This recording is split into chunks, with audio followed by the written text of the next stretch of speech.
Assalamualaikum warahmatullahi wabarakatuh. Halo anak-anak, jumpa lagi dengan Ustazah Linda Rahmawati dalam mata pelajaran Bahasa Indonesia. Bagaimana kabar kalian hari ini? Semoga kalian tetap dalam keadaan sehat ya. Dan yang sakit semoga cepat diberi kesembuhan oleh Allah Subhanahu wa Ta'ala. Oke anak-anak, pada pertemuan kali ini kita akan masih tetap membahas tentang cerpen, yaitu cerita pendek. Pada video sebelumnya kita sudah membahas pengertian dari cerpen bukan? Ada yang masih ingat pengertian cerpen itu apa? Yaps, benar sekali. Jadi cerpen adalah sebuah cerita yang ketika dibaca itu menghabiskan waktu sekitar 10-30 menit saja. Dan jumlah katanya itu kurang dari 10.000 kata. Dan dalam cerpen juga hanya mengisahkan satu cerita saja. Jadi itu ya pengertian tentang cerpen. Nah, selanjutnya kita akan membahas tentang apa ya? Jadi, untuk selanjutnya kita akan membahas 4 poin. Yang pertama yaitu membahas unsur-unsur yang terdapat dalam cerpen. Kemudian yang kedua, kita juga akan membahas tentang struktur yang ada dalam cerpen. Yang ketiga, membahas ciri kebahasaan. Dan yang keempat, menyusun cerpen. Jadi, keempat poin ini akan kita bahas dalam video pembelajaran kali ini. Yang pertama, kita akan membahas tentang unsur pembangun cerpen. Nah, kira-kira apa aja sih unsur pembangun cerpen itu? Yuk kita bahas satu persatu. Unsur yang pertama yaitu unsur intrinsik. Unsur intrinsik ini tentunya sudah tidak asing lagi dong di telinga kalian, karena memang mungkin dari SD, SMP, unsur ini sudah sering kali dibahas. Dan pada SMA ini kita akan kembali membahasnya. Unsur intrinsik yang pertama yaitu tema. Tema berarti persoalan yang menduduki tempat utama dalam karya sastra, atau tema juga bisa diartikan sebagai gagasan utama yang menjiwai keseluruhan cerita.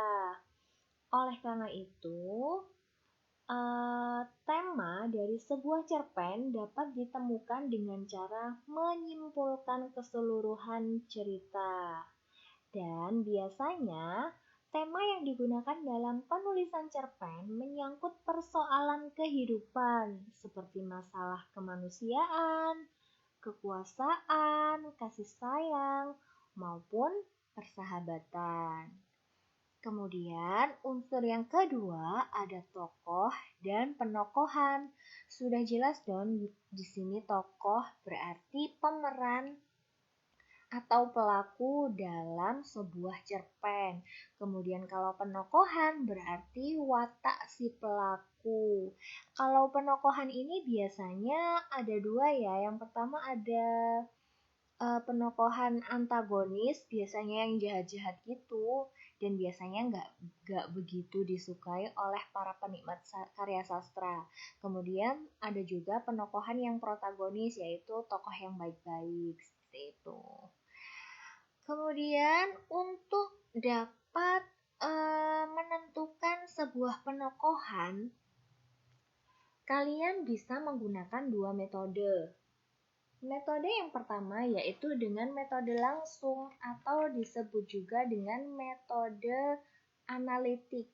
Yang mana di sini itu biasanya si penulis itu secara langsung menyebutkan watak dari si pelaku ini. Jadi tanpa kalian membaca sebuah cerpen tersebut, kalian sudah tahu apa sih watak dari si pelaku tersebut karena memang si penulisnya sudah menyebutkannya atau sudah memberitahu sebelumnya. Dan kemudian metode yang kedua yaitu metode dramatik. Jadi metode dramatik ini metode yang mana menuntut kita untuk menganalisis sendiri watak dari si pelaku dengan cara membacanya terlebih dahulu, seperti itu. Kemudian yang ketiga ada alur. Alur berarti rangkaian peristiwa yang membentuk sebuah cerita ya. Jadi di sini alur yang kita ketahui ada 3, yaitu maju, mundur, dan cantik. Salah ya, bukan cantik, tetapi alur maju, mundur, dan juga campuran. Kalau alur maju berarti peristiwanya memang diawali dulu, baru diakhiri dengan penyelesaian atau endingnya. Awal dulu baru ending. Tetapi kalau mundur berarti endingnya dulu, baru kemudian ceritakan bagaimana bisa terjadi ending yang seperti demikian. Kemudian kalau campuran berarti alur maju dan mundur. Jadi sesekali maju, kemudian mundur, terus maju lagi, mundur lagi, maju, mundur. Jadi nggak move on, seperti itu. Jadi itulah mengenai tentang alur. Kemudian yang keempat ada latar. Di sini latar atau setting yang kita ketahui selama ini ada 3 ya. Jadi ada latar tempat, waktu, dan juga keadaan. Jadi itu adalah unsur intrinsik yang setting. Unsur intrinsik selanjutnya adalah amanat. Sudah jelas sekali ya bahwa amanat berarti pesan moral yang terdapat dalam cerpen. Lalu unsur intrinsik yang terakhir ada sudut pandang. Sudut pandang berarti cara pandang yang digunakan oleh si pengarang. Nah, perlu kalian ketahui ya bahwa sudut pandang yang digunakan oleh si pengarang ada 3. Yang pertama adalah sudut pandang orang pertama. Nah, pada sudut pandang orang pertama berarti biasanya menggunakan kata ganti aku atau saya. Jadi kalau misalkan kalian menemukan sebuah cerpen yang menggunakan kata aku, berarti secara langsung diketahui ya bahwa sudut pandang yang dipakai adalah sudut pandang orang pertama. Lalu yang kedua, sudut pandang orang ketiga. Jadi di sini nggak ada sudut pandang orang kedua ya, tapi langsung sudut pandang orang ketiga. Dan sudut pandang orang ketiga biasanya menggunakan kata ganti nama orang atau bisa juga menggunakan kata ganti seperti ia, dia, mereka, seperti itu. Kata ganti nama orang contohnya siapa? Banyak. Contohnya Linda, contohnya Fahmi, contohnya Lala, dan juga lain sebagainya. Kemudian sudut pandang yang ketiga adalah sudut pandang campuran. Nah, kalau sudut pandang campuran ini berarti gabungan antara sudut pandang orang pertama dan juga orang ketiga. Jadi di situ si penulis atau si pengarang menggunakan kata ganti aku ataupun juga menggunakan kata ganti orang ketiga yaitu dengan kata ganti nama orang ataupun ia, dia, dan juga lain sebagainya. Jadi itu adalah mengenai unsur intrinsik ya. Ada 6, ada tema, kemudian ada tokoh dan penokohan, ada alur, ada setting, ada amanat, dan juga sudut pandang. Unsur selanjutnya yaitu unsur ekstrinsik. Unsur ekstrinsik berarti unsur luar yang ikut membangun dan mendukung sebuah cerpen. Unsur ekstrinsik sendiri itu biasanya meliputi nilai-nilai yang terkandung dalam cerpen. Kita juga udah membahas pada video sebelumnya ya tentang nilai-nilai yang terkandung dalam cerpen. Contohnya seperti nilai religi, nilai moral, nilai sosial budaya, kemudian nilai politik, dan juga kepahlawanan. Jadi itu adalah penjelasan mengenai unsur ekstrinsik. Ada pepatah yang mengatakan bahwa Jika tidak ingin merasakan pahitnya dalam proses mencari ilmu, maka bersiaplah untuk menahan rasa sakitnya kebodohan sepanjang hidup. Jadi buat kalian biasanya yang dalam proses mencari ilmu, yang nggak mau dikasih tugas banyak atau apapun yang nggak mau soro ibaratnya, maka bersiap-siaplah untuk menahan rasa sakitnya kebodohan sepanjang hidup. Ya. Untuk poin selanjutnya, kita akan membahas tentang struktur cerpen. Apa aja ya struktur-struktur cerpen itu? Yuk kita bahas. Struktur cerpen yang pertama yaitu ada exposition. Exposition di sini berarti pengenalan situasi cerita. Dan pada bagian ini merupakan bagian awal dalam cerpen. Dan dalam bagian ini juga pengarang mulai memperkenalkan para tokoh serta menata adegan dan masalah antar tokoh. Kemudian, struktur yang kedua ada complication atau pengungkapan peristiwa. Pengungkapan peristiwa di sini merupakan bagian tanggapan munculnya permasalahan. Dan dalam bagian ini juga disajikan peristiwa awal yang menimbulkan berbagai masalah, pertentangan, ataupun kesukaran-kesukaran bagi tokohnya. Jadi pada intinya dalam bagian ini itu apa ya? Mulai muncul permasalahan-permasalahan yang dialami oleh para tokohnya seperti itu. Kemudian struktur yang ketiga ada rising action atau disebut dengan menuju pada adanya konflik. Di sini yang dimaksud adalah terjadinya peningkatan kegembiraan, kehebohan, atau keterlibatan berbagai situasi yang menyebabkan bertambahnya kesukaran tokoh. Atau bisa dikatakan gini ya, biasanya itu kan kalau ada masalah itu pasti ada yang ikut campur, ada yang senang dengan masalah yang kita hadapi, ada yang ikut sedih, atau ada yang malah menambah-nambahi. Nah, dalam rising action itu di sini dibahas gitu. Itu intinya. Kemudian struktur yang keempat yaitu turning point atau puncak konflik. Pada bagian ini juga disebut dengan klimaks yang merupakan bagian cerita paling besar dan mendebarkan. Selain itu, pada bagian ini ditentukan perubahan nasib beberapa tokohnya, misalnya berhasil atau tidaknya tokoh dalam menyelesaikan masalahnya. Dan struktur yang terakhir adalah ending atau coda, yaitu penyelesaian. Pada bagian ini merupakan bagian akhir dari sebuah cerpen. Dan bagian ini juga berisi penjelasan sikap atau nasib yang dialami tokohnya setelah mengalami peristiwa puncak itu. Jadi intinya apa sih perubahan dari si pelaku atau pemeran itu nanti akan disebutkan pada ending. Apakah setelah mendapatkan masalah atau konflik itu, apakah dia akan berubah menjadi baik ataukah malah berubah menjadi buruk seperti itu.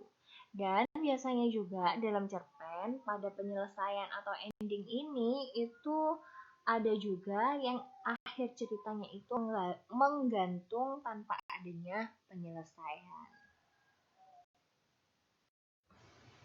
Untuk selanjutnya kita akan membahas tentang kaidah kebahasaan cerpen. Apa aja ya kaidah kebahasaan dalam cerpen itu? Langsung aja kita simak yuk. Oke, langsung aja kita bahas kaidah kebahasaan yang pertama yaitu menggunakan keterangan waktu. Nah, keterangan waktu ini fungsinya adalah untuk menunjukkan latar waktu yang dipakai dalam sebuah cerpen. Seperti yang kita ketahui tadi atau kita ketahui sebelumnya bahwa salah satu latar atau setting dalam cerpen salah satunya adalah latar waktu. Nah, bagaimana caranya kita untuk mengetahui latar waktu tersebut? Maka digunakanlah keterangan waktu tersebut. Itu adalah yang dimaksud dengan menggunakan keterangan waktu. Contoh dari keterangan waktu sendiri adalah uh, setelah, sebelum, sesudah, selama, dan lain sebagainya. Kemudian, kaidah kebahasaan yang kedua yaitu menggunakan verba aksi. Verba aksi adalah verba yang menyatakan perbuatan. Sudah jelas sekali ya bahwa di sini yang dimaksud adalah sebuah kata kerja yang menyatakan perbuatan. Contohnya apa? Contohnya ya menulis, mengaji, menyanyi, menari, dan lain sebagainya. Itu kan menunjukkan perbuatan ya. Nah, itu adalah yang dimaksud dengan verba aksi. Kemudian yang kedua adalah menggunakan dialog. Dialog dapat digunakan sebagai penyambung alur cerita agar runtut. Nah, pengertian dialog sendiri itu apa? Pengertian dialog adalah suatu proses komunikasi antara dua orang atau lebih dengan tingkat kualitas yang tinggi dan mencakup kemampuan untuk mendengarkan serta saling berbagi pandangan satu sama lain. Atau singkatnya adalah pengertian dialog adalah suatu percakapan yang dilakukan dua orang atau lebih dengan maksud dan tujuan tertentu. Itu adalah 3 kaidah kebahasaan dari cerpen. Nah, Ustazah akan kasih kalian sebuah contoh dialog. Nah, dialog ini biasanya yang digunakan adalah dengan kutipan langsung ya. Bagaimana cara penulisannya? Ya seperti ini, seperti yang kalian lihat di sini. Yang pertama yaitu penggunaan tanda titik di akhir dialog. Contoh yang salah, aku yakin dia pemenangnya. Contoh yang benar, aku yakin dia pemenangnya. Di sini kata-katanya sama, tetapi yang atas itu adalah salah. Salahnya kira-kira dari mana ya? Ada yang tahu? Nah, salahnya di sini adalah tanda titiknya itu setelah tanda petik. Jadi, penulisan yang benar itu tanda titiknya harusnya ada di dalam tanda petik ya, bukan di luar tanda petik. Seperti itu. Jadi, yang contoh yang benar adalah yang bawah. Aku yakin dia pemenangnya, titik barulah ditutup dengan tanda petik. Kemudian, apabila diiringi narasi, maka ketentuannya seperti ini. Contoh yang salah, dia memang sangat berbakat, titik, menatap Bayu kagum. Contoh yang benar, dia memang sangat berbakat, menatap Bayu kagum. Di sini sama-sama ya, kalimatnya sama, tetapi yang salah di mana ya? Ada yang tahu? Tanda titiknya juga sama-sama ada di dalam tanda petik, lalu salahnya di mana? Jadi salahnya adalah pada kata menatap. Di situ, kalau diakhiri dengan tanda titik, maka untuk memulainya harus diawali dengan huruf besar. Jadi contoh yang benar adalah yang bawah ya. Menatap Bayu kagum. Jadi itu diawali dengan huruf besar. Kemudian kalau misalkan diakhiri dengan tanda tanya, dengan tanda seru, berarti gimana ya penulisannya? Maka kalau diakhiri dengan tanda tanya atau tanda seru, berarti setelah tanda petik, hurufnya harus kecil. Jadi itu. Hurufnya akan menjadi besar atau diawali dengan huruf besar setelah petik apabila diakhiri dengan tanda titik saja. Oke? Oke anak-anak, ini adalah pembahasan yang terakhir yaitu tentang menyusun cerpen. Apa aja sih langkah-langkah dalam menyusun cerpen itu? Langsung aja kita simak. Nah, langkah-langkah dalam menyusun cerpen itu apa aja? Yang pertama adalah menentukan tema.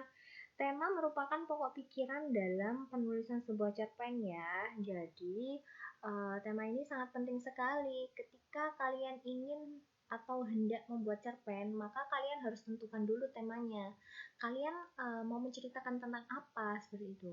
Tentang percintaankah, atau tentang hukumkah, atau tentang sosialkah, dan lain sebagainya. Itu harus ditentukan terlebih dahulu supaya memudahkan kalian dalam penulisan nanti. Jadi kalian nggak kebingungan, arahnya itu sudah tertata gitu dari awal. Jadi itu adalah yang pertama, yaitu menentukan tema. Kemudian yang kedua adalah menentukan pusat pengisahan.